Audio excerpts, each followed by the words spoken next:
Hello, my name is Sheri. I'm your friendly ghoul next door. And I'm Tipsy. And today on our podcast, we're going to be talking about the Conjuring movies. We thought because Halloween is right around the corner here that we'd just talk about the four Conjuring movies and more focusing on their true original stories or the inspiration behind the movies and what happened for those four movies, essentially. Today, because we're talking about all four movies, just a friendly kind of heads up, there's a spoiler warning here. If you haven't seen any of the movies and you want to watch them and you don't want to be forewarned about what happens, then this may not be the episode you want to watch right this moment. You may want to Yeah, wait skip on this that. one for now.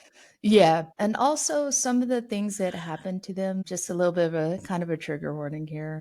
Some of the Yeah. things that happened to them were a little bit on the sometimes on the disturbing side. So Yeah. and just kind of forewarning about that as well. But we'll still try and keep it light and everything. But that's all. That's all I had for you. So Um, Halloween is right around the corner. I am so excited to hand out my candy and duckies. I know. Are you dressing up this year? I don't know. I might pull out the Ghostbuster costume. I might do Yeah, that. Ghostface. Yeah. Oh, Ghostbuster. You Yeah. said Ghostbuster?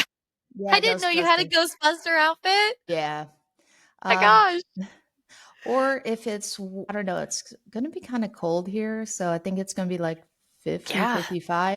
I might even pull This out my morning was one. 40. Yeah, I might even pull out my onesie if it's cold. That might be kind of appropriate. It's like a dragon onesie. Of course, it's a Oh dragon. my gosh, that's adorable. Does it have wings? Yes, it does. Yeah, I'm gonna need you to pull that onesie out next time I'm over. I have a shark onesie and a llama onesie. Nice. Actually, the whole family has a shark onesie, but I have an extra onesie, which is a llama. Ah, okay. Awesome. Well, let's get into it. Uh, I got Ed and Lorraine Warren, who were both born in Bridgeport, Connecticut. Ed was born in September 7th, 1926, and he died in '06 at 79 years old, August 23rd. Lorraine was born January 31st, which is also my birthday, only she was born in 1927 and not 92. And I just gave away my age on the site. Anyways. It's okay. We'll just pretend nobody can do math. It's all good. She died April 2019 at 92 years old, also in Monroe. Ed and Lorraine were American paranormal investigators and authors. They prominently are known for the Conjuring series. Yeah. Now, this isn't brought up on what I have pulled up here on their history, but a little side note, a fun fact is that Lorraine Warren, in an interview, I couldn't find the interview. This might be, don't take it verbatim. Don't quote me on it. But if I remember correctly, in the interview, Ed was very, very much against releasing any sort of documentation and historical depictions, basically.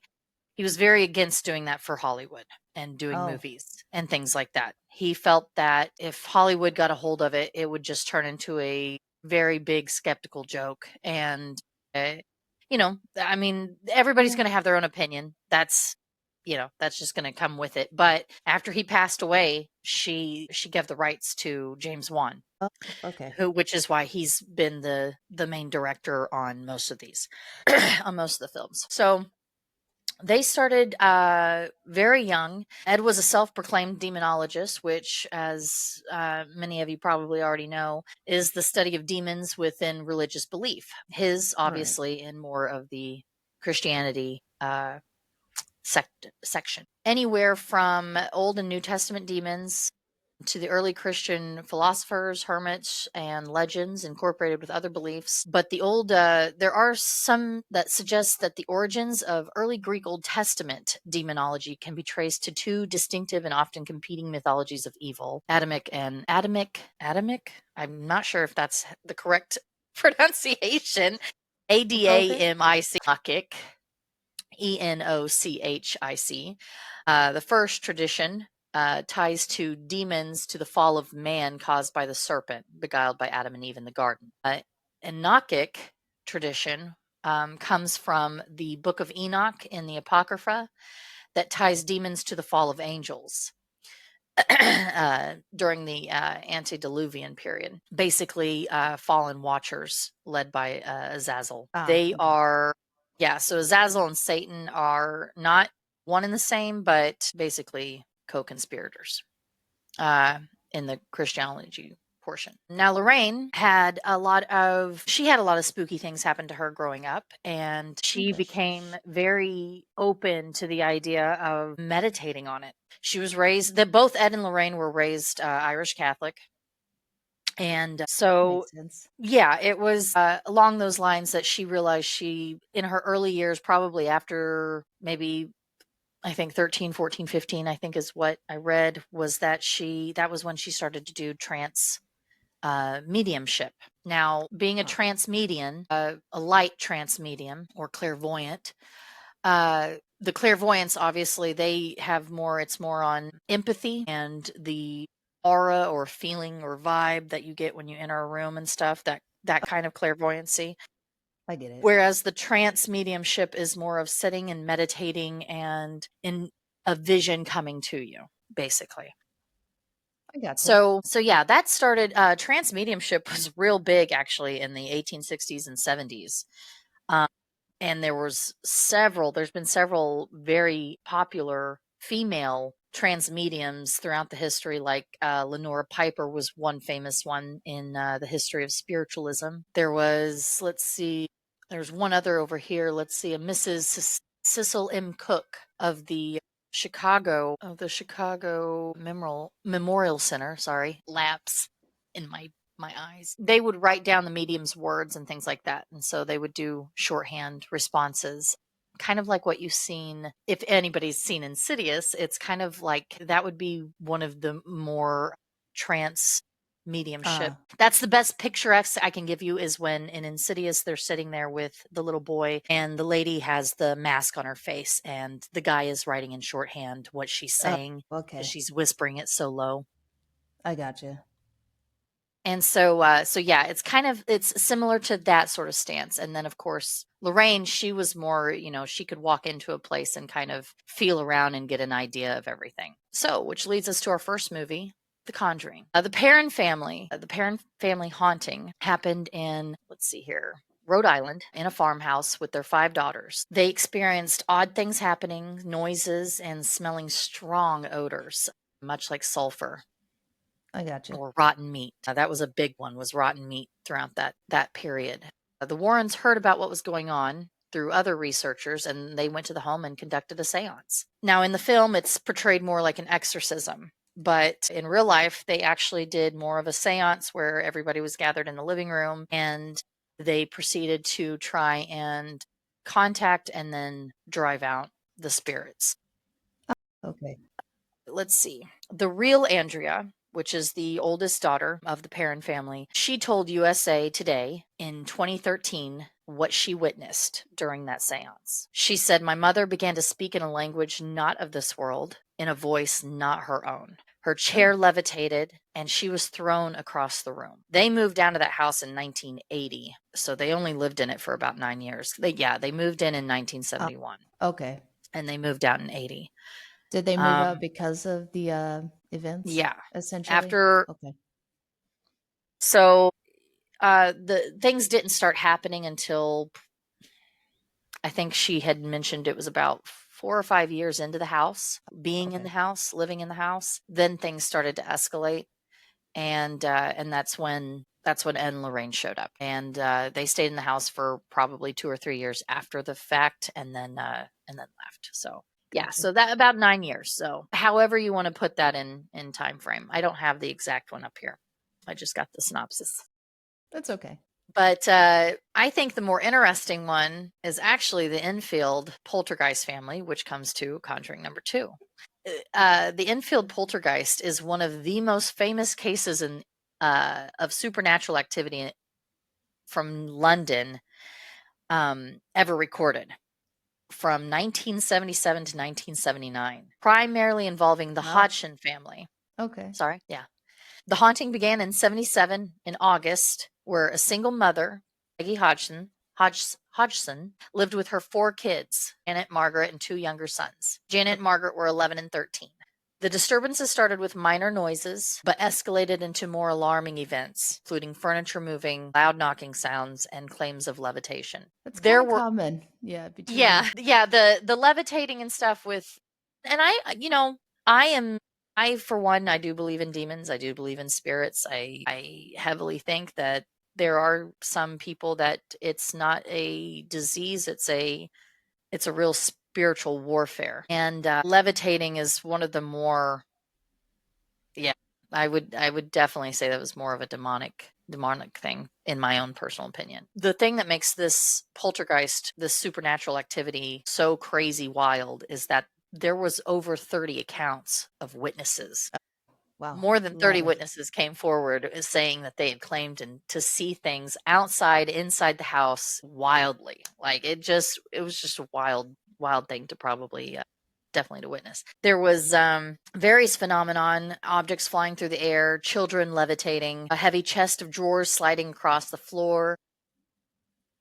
Mm. Janet, the 11-year-old, she began to speak in a deep, gravelly voice, claiming to be a deceased man named Bill Wilkins, who lived in the house Okay. beforehand.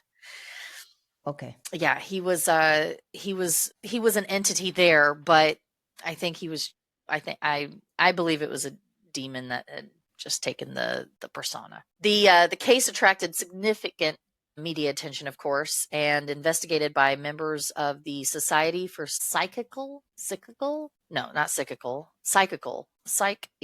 research, Okay. including Maurice Grosse and Guy Leon Playfair, who believed some of the phenomenon were genuine and others were hoaxes.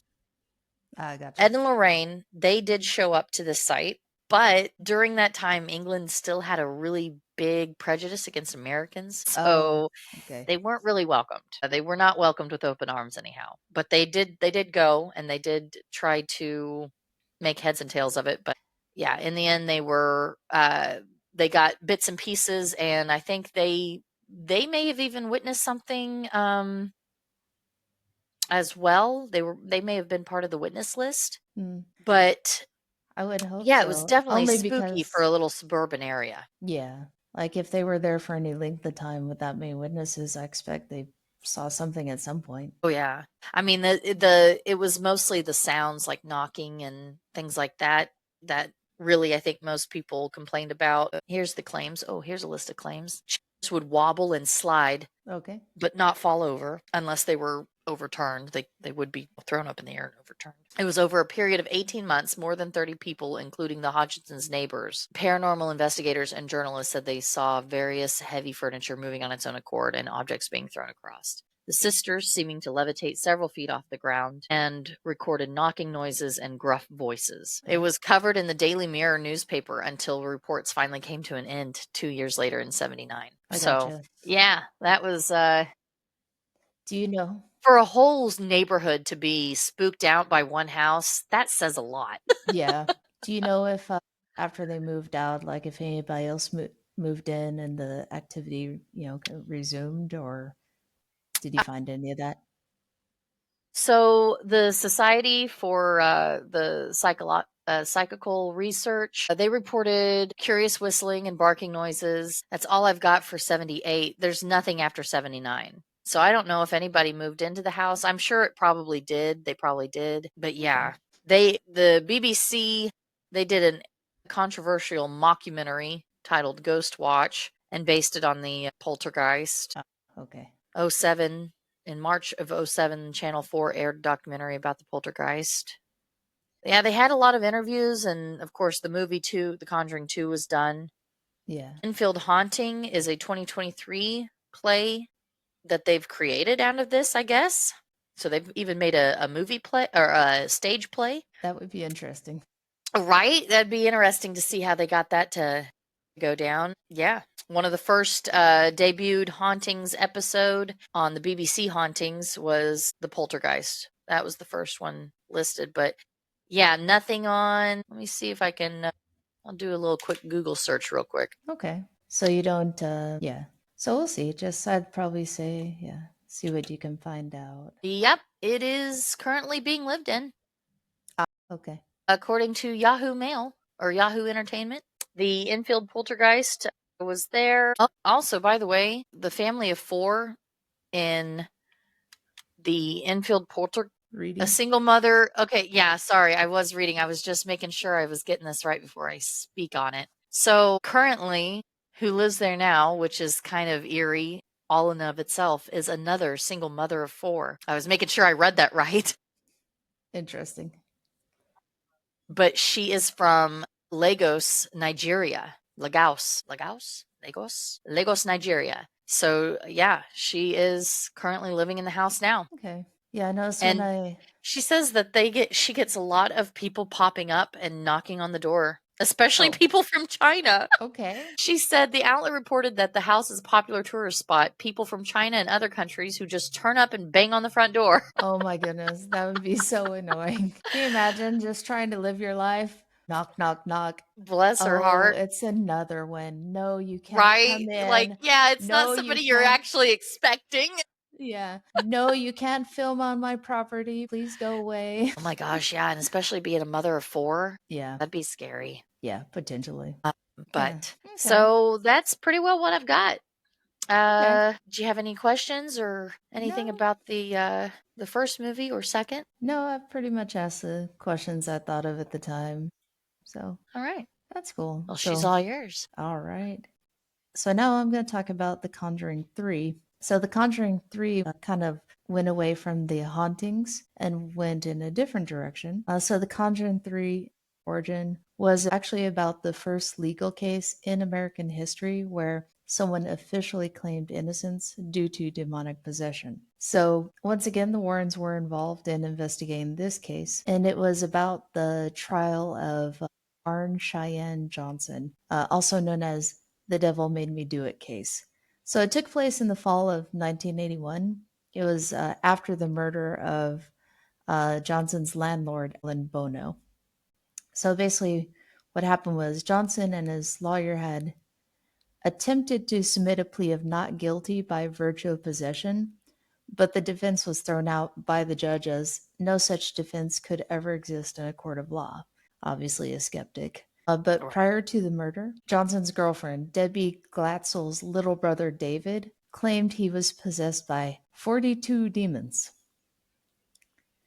And yes, yeah, lot of demons for one person. But so this was a month after Johnson had moved into the Glatzel residence. So this was like in May of 1980.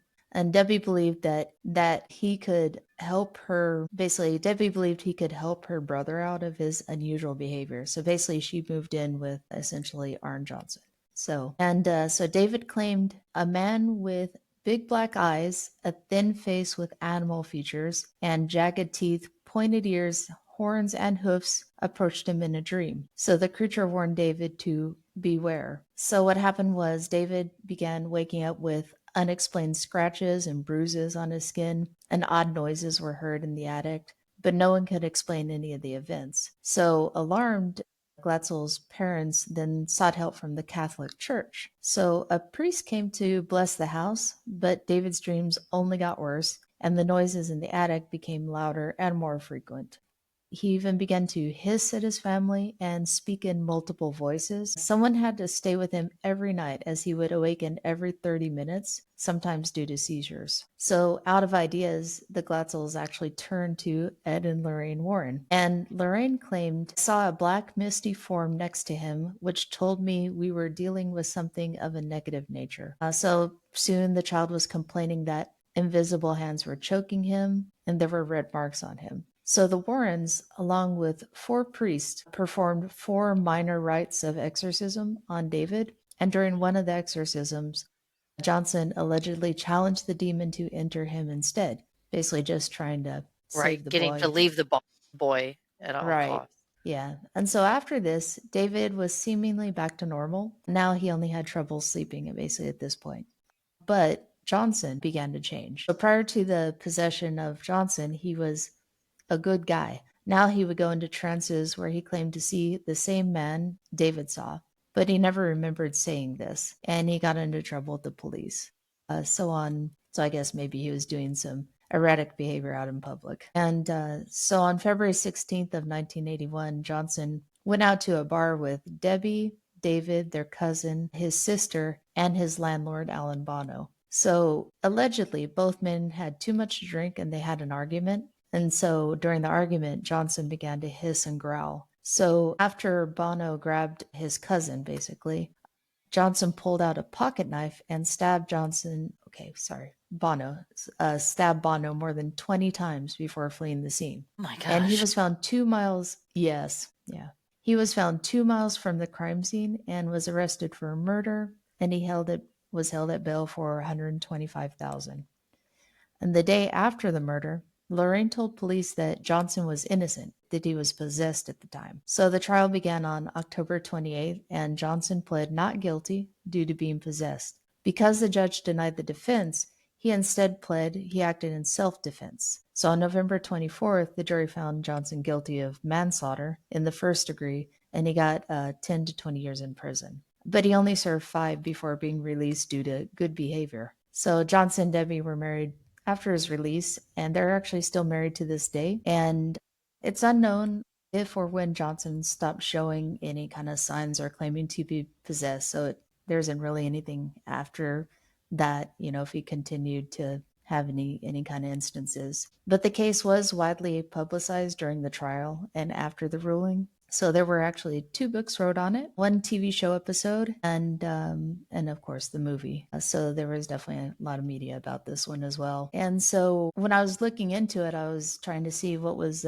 some of the differences between the movie, and what the actual accounts were. Yeah. So one confirmed change is basically is who speaks the line about the court recognizing the existence of God and thus having to recognize the existence of the devil. So in real life, the line was spoken by the Johnson's attorney, Martin Manila. In the trailer, Ed Warren is the one saying, "The court accepts the existence of God every time a witness swears to tell the truth. I think it's about time they accept the existence of the devil." But the real quote by Manila said, "The courts have dealt with the existence of God. Now they're going to have to deal with the existence of the devil." And That's a good so quote. yeah, definitely. And then the biggest change to the true story is the Warrens insisting that the Glatzel family is cursed after discovering a witch's totem in their home. So essentially, that was in no part of the original. So the witch's totem may have been added so the Warrens could have basically something else to add to their room in their home at the end of the movie, because I guess in their home they have these various tokens in there, and so there's kind of speculation it was just put in there so they could put it in their house, but who knows. And for theatrical effect, the movie shows David looking into a waterbed with the demon looking back at him. So seconds later, rotting arms break through and grabs onto David, and so that's basically when it happens. But the real Glatzels describe David's demon possession as involving visions, random scratches, convulsions, strange behavior, and body contortions. But there's never been any reports of a demon appearing in a waterbed. So that was definitely a fabrication. Not surprising, they've got to They got a big got to fan make it fiction base. interesting, right? Yeah. Yeah. So in the movie, there was a segment where there was a news report discussing how Brookfield was shocked by the broad daylight murder of Bruno Sauls. So in real life, the real life victim was his landlord and his girlfriend's boss, Alan Bono. Bono. So Bono managed a kennel that employed Debbie Glatzel, so that's their connection. And then the three became friends after Debbie and Arne moved to be closer to her job. Gotcha. And so Bono, Glatzel, and Johnson had just returned from a luncheon when that argument broke out, and that's whenever he killed him. So there's speculation that they changed the victim's name kind of out of respect of the victim, So essentially. yeah. Yeah. Yeah. And then there's one other big difference. So there was a huge plot basically of Satanism in connection with the Glatzel family. But in the original, there was no Satanist related activity or involvement reported at all. So that was one of the other things. Well, yeah, the movies Hollywood likes to dramatize it a lot, and Yeah. that's understandable because you got to keep them coming back for more. Yeah. I did always wonder if the nun was actually something that tormented Lorraine throughout her life, and that James Wan just added it for kind of a tie-in for all of his movies or something. Yeah. But then again, I could also see it just being something so he could make the nun. Yeah. Yeah, I thought about looking into those kind of offshoot movies in the same universe, but I just didn't get around to it. But yeah. And then the last one that I have to talk about is The Conjuring 4. Before I do that, do you have any questions about or No, anything about the that Okay. was good. Okay. Yeah, Conjuring 4, I have less information, but that's fine. Okay. So in Conjuring 4, this one actually, so this one returns back to like a haunting theme, essentially. So this was the fourth film, and it's called The Conjuring 4 Last Rites. So it's set actually 5 years after the events of the third movie. So that's like the timeline for it. And so in this movie, the Warrens were thinking about retiring from the demon hunting business. So a Pennsylvania couple reached out to them with a violent, basically, they had a violent presence that they thought was trying to destroy their family. So reluctantly, they agreed to lend their expertise one more time. So in reality, Ed and Lorraine actually continued their paranormal work up until their deaths. Yeah. So yeah, and so this is one of their other most more prominent cases, basically that it was about the Pennsylvania-based Smurl family. They reached out to the Warrens in 1986 and claimed that a demonic presence had been terrorizing their home for over a year. So throughout the 1970s and 1980s, the Smurl family basically had various instances. So soon after the Smurl family moved into their duplex, this was in West Pittston, Pennsylvania, they began experiencing unexplained phenomena like banging on the walls, phantom screams, and putrid odors. So that's why I was like, odors and levitation. That happens a lot. So the Smurls contacted the Catholic Church, but the church couldn't find any evidence of a haunting. So, but when Ed and Lorraine were contacted and they came by, they found a demonic presence. So Jack and Janet Smurl lived on one side of a duplex with their daughters, Dawn and Heather. And while Jack's parents, John and Mary, lived on the other side. So basically, the whole family lived in this duplex. So Janet later gave birth to twin daughters, Sharon and Karen, while they lived at that location as well. And so almost, yeah, Sharon and Karen, yes. And almost as soon as they moved in, basically, they realized something was off about their new home. So it started off kind of innocently, pretty light, like objects disappearing and electrical malfunctions.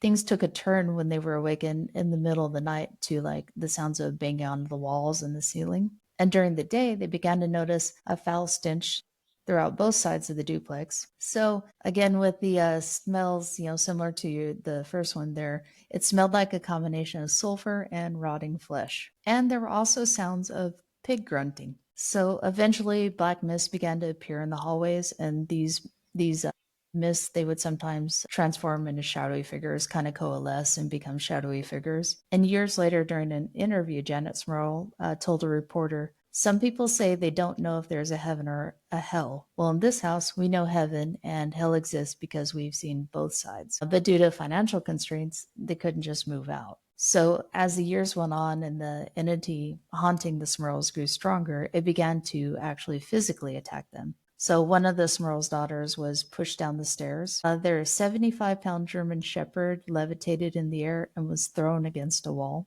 Oh, Yeah, don't hurt the puppy. not the puppy. Yeah. Another one of the Smurl daughters was nearly killed when the chandelier above the kitchen table abruptly fell. Oh my God. Yeah. And then one day, while the rest of the family was out of the house, Jack Smurl claimed he was assaulted by a demonic entity known as a succubus. And this demon would later attack Janet, who was paralyzed in bed next to her sleeping husband. And so the Smurls also said that the entity would bite Jack on the ear and shake their bed at night. But they were members of the Catholic Church, and so they called on the church for assistance. So a priest did stay at the home for a week, but while he was there, he witnessed no hauntings or demonic activity. So the church didn't think there was a problem there and didn't offer any further assistance. Someone recommended that the family contact Ed and Lorraine Warren.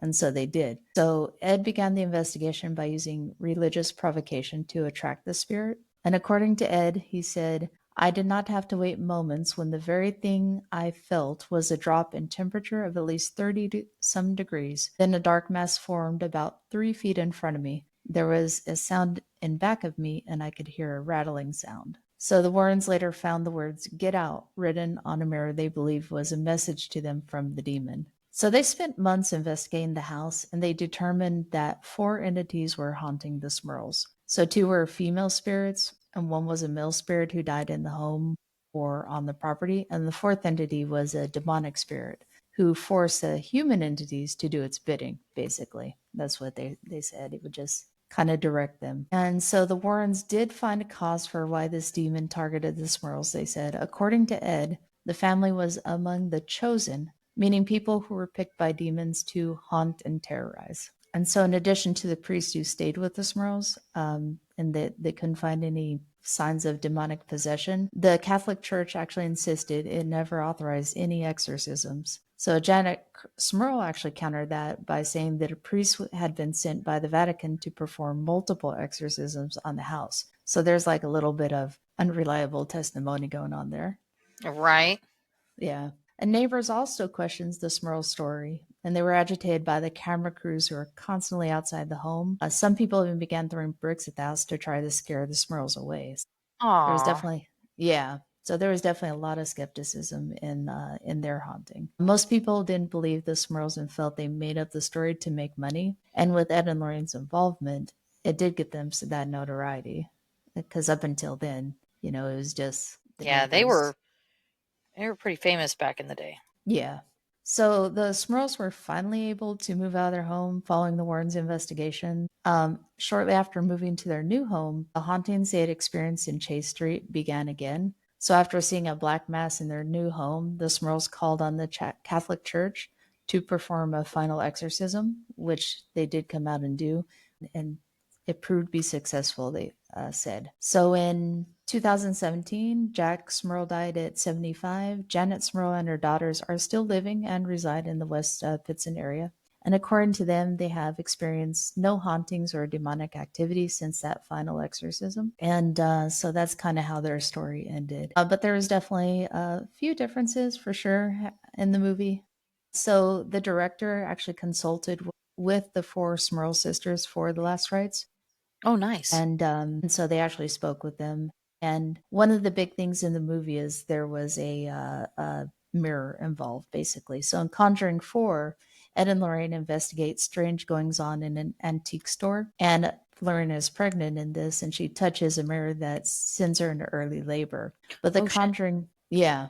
And the Conjuring mirror is the source of the haunting in the movie, claiming it's the first demon the Warrens ever faced. In reality, the Smurls were haunted by these various entities, and basically the mirror was a separate, unrelated artifact in the Warrens' collection. So they kind of Oh, just brought it in to and incorporated it into the movie. yeah. And then the film does conclude with a climactic exorcism performed by the Warrens, banishing the demon. In reality, the Smurls reported that the Warrens' attempts were unsuccessful. Yeah, so there's a bit more of that unreliable, narration going on. And the Right. haunting, yeah. And the So they must haunting, have had something else in there too. I'm so I sorry wonder you if they cut. just didn't get. Can you hear me now? Yeah, you cut out, at least for me. I'm sorry. Say that again. Uh, I wonder if they just forgot one. Like Right? they left one out. They forgot one, Yeah. or he came back. Yeah. But the haunting was eventually ended by Reverend Joseph Adonisio, a local priest who used an intense prayer to get rid of the demonic influence. So that's how it was reported. And the movie centers on the Warrens, portrays them as the primary figures in resolving the haunting. But in the real story, their role was more supportive and documentative. So they weren't the main characters in the actual haunting. They documented the events and they co authored a book with the Smurls, but the final resolution wasn't theirs. It was basically the priest. And the movie simplifies the timeline, but the Smurls haunting reportedly lasts for a longer period. So they continue to experience paranormal activity even after Adonisio's intervention. So I guess maybe when he did the final exorcism with them at the new place, when they did the final exorcism, I guess it probably got rid of a lot of activity, but maybe there's still some like slight things are happening, just not to the degree that it was. And so there is this one scene, basically it's the first crazy thing that happens in the movie. It's where the kitchen chandelier almost falls on them. Though the most visceral is when the oldest sister, Dawn Smurl, suddenly vomits up pieces of glass, leaving the sink and her face a bloody mess. And what their inspiration for that was, the shards were just a more extreme version of what the sisters talked about, where one of the younger sisters would have episodes of throwing up whenever the Warrens would arrive. So they took that and kind of transformed it into that scene. Oh, And wow. then yeah, and they said using the glass honestly felt like an opportunity to go bigger, and we could do that with the older sister a little more effectively, and it might Right. not be too traumatic. Oh my And then gosh. yeah. And then there's one other thing. So that there's a part of the movie where they're doing table tennis. That was 100% made up. So basically what they were going for in that was they wanted some kind of competition with them, since there was friction from the beginning of Judy and Tony's relationship. So the director pitched a moment like Top Gun, like the Top Gun volleyball sequence, to see the Yeah. rivalry and let the two guys express themselves. So like that was the inspiration behind that scene. Oh, okay. Yeah. I Top thought it Gun was interesting. volleyball scene. Yeah. You remember that? Yeah. I do on Maverick, only it was football. Yeah. Oh my gosh. That's awesome. I'm excited about seeing the fourth one. I haven't seen it yet. Oh, okay. I'm sorry for just totally spoiling it for you. Oh, no, I knew you were going to do it. It's all good. I enjoy. I don't know if James Wan did most of the others. Let me look that up real quick. Let's see. It was Conjuring. I know James Wan did James Wan directed Conjuring 1. He did all of them. They kept Yep. talking about another person's name when I was reading that last account, so I'm wondering if maybe somebody else did the fourth one. Okay, so the third one was directed by Michael Chaves, and I wonder if the Okay. fourth one then was Michael Chaves. So the last two have been done by Michael Chaves. Okay. The first two were done by James Wan. I gotcha. So I wonder if he was prodigy underneath him, because they all had a pretty good feel, about the same type of feel, theatrically. I could see that. Yeah. So I wonder if he studied underneath him. Maybe He like was he like, was picked to do it. right, like, yeah, you can do these two, because I think James probably was wanting to focus on the nun during that time. Okay. He's really, I will say he has a phenomenal ear for the spooky music, the spooky melodies, and Yeah. the intense build up and all that. He's got a great ear for it. I love his movies. Yeah. That's awesome. I wonder if they're going to do one on it looks I was reading up some other things that they were known for, and it was the Union Cemetery, where features a white lady ghost that haunts the Union Cemetery and claimed to have captured her essence on film. Don't know if they're planning anymore, because from every single thing I read about this was like This was going to be the last one. concluding Ed and Lorraine's chapter. And it kind of seems that way because it's, implies in the movie that they stopped doing this afterwards. So I don't know. Yeah, and it was mostly just people reaching out to them afterwards that they continued doing it. They didn't go I out don't know. looking. We'll see. I think money is a big motivator. So, like, if the last movie does really well, it wouldn't surprise me if they're like, we need another Ed and Lorraine movie. I know. They did some fascinating stuff. I also read that Matt Rife and his girlfriend are the ones who are now living in the Ed and Lorraine house with the museum, Oh, okay. and they are reopening the museum. Gotcha. I Maybe think they they're should even bring. they're probably going to be lifting a lot of restrictions off of it too, so you can like play with the Annabelle doll and things like that. Because If it, I think he's taken it out on a YouTube channel, on a YouTube series. I don't know if it was YouTube or is TikTok or something, but I think Matt was playing with the Annabelle doll. Yeah, I think they're taking it like on a tour or something like that. Yeah, Yeah. but I don't know. I wouldn't touch Annabelle. I wouldn't mess with hardly anything in there. Yeah, It would really depend on how I felt going into the museum. There are some places that I'll just get a feeling of just immense dread, or like I don't know how to describe it sometimes, but like the Pythian Castle in Springfield, when I went in there, that was a real heavy feeling. And yeah, so I can only imagine walking into a whole room that's supposed to be spiritual or demonic possessed items. It might be too heavy for my little sensitive soul. But it would be fascinating to go see, just to see what would happen. my Yeah, curiosity, I got a couple would be. cats still alive. Might go check it out. But that's all I got. Yeah, So that's all. that was That's pretty all I good. got to. I love The Excellent. Conjuring. I liked all the movies that I've seen so far. Last Rites is the only one I haven't seen. But yeah, love James Wan. And the craziest thing is sharing a birthday with Lorraine Warren. That to me tops it all. Yes, I'm like, oh, that's neat. maybe she's my reason. Mm, She's my reason I'm so sensitive. It's that birthday, damn it. maybe. Anyway, All right. I'm just being goofy. All right. Well, that's all we've got for you for today. We're just kind of keeping a bit short and sweet. And yeah, I don't have anything else. All right. So go ahead. Don't follow the whispers too far into the dark. Be sure to like and subscribe. Come All back for right. our next show. Excellent. All right. And happy Halloween, everyone. And happy Halloween. Woo! I know I didn't dress up, but I was not feeling it today. Sorry, y'all. Been kind of under It's the all weather. good. Oh, Yeah, it's cold and then it's hot and then it's cold and then it's hot. that's the Midwest for you. Crazy I weather. know. Just give it 5 minutes. It'll change again. Yep. Alrighty. Bye bye, all. See ya.